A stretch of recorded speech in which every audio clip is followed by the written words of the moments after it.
I'm Nancy Manso from San Diego, California. Been living here for almost 22 years na rin po. And just want to share you my little background on myself and my family po. Share ko lang po yung aking screen. Oh. Yan.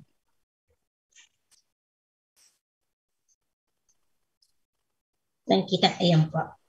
I-play ko lang po. Ito yung aking nag-iisang anak and my husband for 15 years, and that's my 14-year-old son. And yun po, been living here for 21 years sa San Diego, California. And yeah, before I came here, ito po ang aking itsura. Yan po. Kasi nga po, di ba, Amerika, ang pagkain po namin dito, it's not good for one person, good for 3 persons po. Alam niyo na, pag madali tayong mag-intake ng food, di ba? Parang it's easy for us to eat than to tipid. Kasi po, masarap mag-intake ng food, di ba? Then, ayan, meaning to say, I was big when I came here. Then, when I got pregnant, mas doble. Good thing, during my pregnancy, I'm fine. Okay naman. Sobrang well invested ako eh. Sabi ko nga po sa inyo, it's easy to eat. Ang sa akin ang health ko is gaining weight, hindi gaining wealth. Ayan po. Then, day after I gave birth to my son, I was diagnosed to have a pancreatitis, meaning I have my body is not producing insulin po. I'm type 2 diabetes. I have type 2 diabetes mellitus, and it's uncontrolled. Talagang hindi na po nagpo-produce ang body ko ng insulin. Good thing lang po, it didn't happen during my pregnancy. Kasi ang hirap po, no? Imagine, I have a baby, tapos mag-i-inject po ako ng insulin. Thank God na rin po at it's a day after kong manganak. Ayan po, meaning to say I have to inject my insulins, mag-check ako ng dugo ko every time I'm gonna eat kasi po ang prescribed sa akin ng doctor, I have to inject myself every kain po, every meal. Can you just imagine? Ang hirap nung kung nag-i-inject ka sa sarili mo. Parang, alam niyo po yun, yung ipopoke niyo yung sarili niyo. Sa fingers ko na nga lang, mahirap na eh. I-inject ko pa yung insulin ko. Kasi wala naman pong, hindi pa ni-invento yung gamot na by mouth na you're just gonna swallow. Meron po etong metformin, but this metformin is if you're gonna read the background of this medicine, it damages your kidney. Di ba? Okay na po sana eh. It's easy to take pills, but unfortunately, it has side effects. Lahat naman po na medicine may side effects po eh. Yan, then I'm injecting insulin.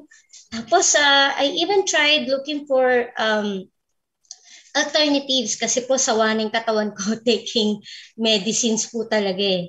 Sabi ko, I need to look and find way na talaga will help kahit help lang po talaga, na will help my diabetes, having diabetes po.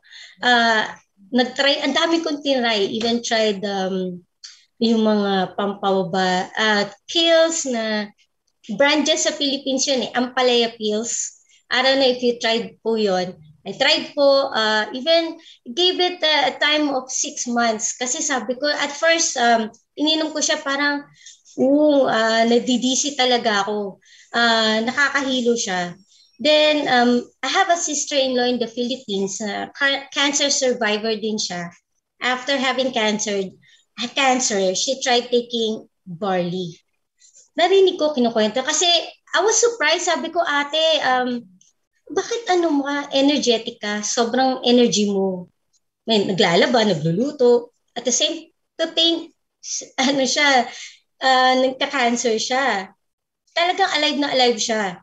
Tapos sinabi niya sa akin, yeah, sis, sabi niya, I've been trying this barley. I think you should try kasi diabetic ka rin pala, no? Sabi niya. Tinatry, umiinom siya every day. Every day.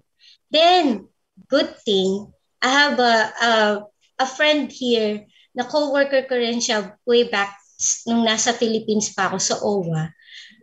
She's living now in Canada. And she told me, Nancy, sabi niya, kasi tita ko rin po siya, tawag ko sa kanya. Sabi niya, have you heard about barley? Kasi concerned din po siya sa akin na, been diabetic for almost 14 years. Sabi niya, anong help na ginagawa mo? Been looking for alternatives din po. Then she introduced me barley. Wow, sabi ko, nagulat ako, parang wow, it's a blessing. Kasi po wala po rito pa po sa amin, dito sa San Diego, na nagtitinda or nagsisell ng barley. Very fortunate ko po na every time naman po kami nag-uusap kami na she informs me na, I have this and I have that. But luckily po, she introduced me to barley. And you know what I did? Walang question po. Sabi ko sa kanya, paano ba kumuha sa'yo? I got a package na from her. Hindi na ako nagdalawang isip. Kasi I really wanna try it for myself. Kasi sabi ko, testimonies, I believe on people than on the product. Kasi dapat ganun tayo, di ba? Mas mano tayo na, sinubukan mo ba? Na-try mo ba sarili mo? Mas tayo doon, di ba? Mas click sa atin pag people have testimonies na, really tried the product.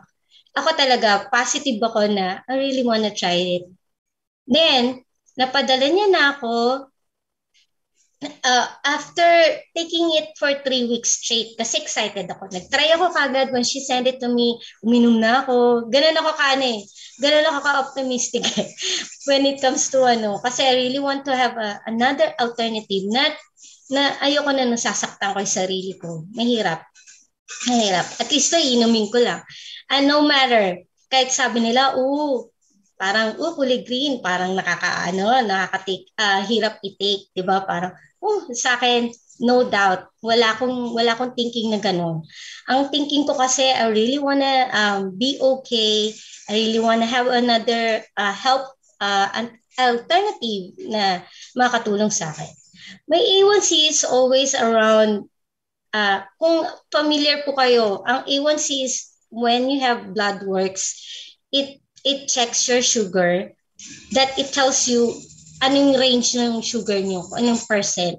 Ang normal people, the normal people considered normal on their blood, 5.7%.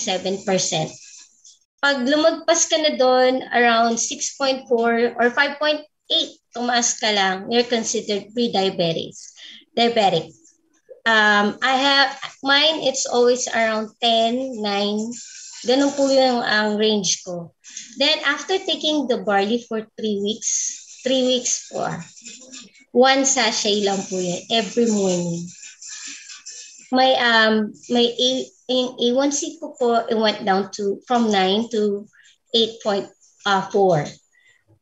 Sa akin po, big achievement na po yun. Kasi, it's struggle po talaga. Kahit sabihin ko na I want to pretend that I'm not diabetic, pero every time I'm gonna eat, I have to inject. Ang hirap po. Kaya since I started the barley, ayan, it went down. Sa akin po masaya kasi naiba po yung feeling ko. Talagang parang na-correct niya yung aking flow ng dugo ko. Kasi before, parang pag diabetic ka, you cannot control it. You're cranky, you're messed up ang pakiramdam mo, messed up ang utak mo. Kahit nagtiting ka na, hindi, it's all in the mind. Hindi pa rin. You really need to have another option. Good thing, barley came to me po. Ngayon, eto na lang bonus ko po. I lost weight. For 135, I'm 103 na lang po ngayon.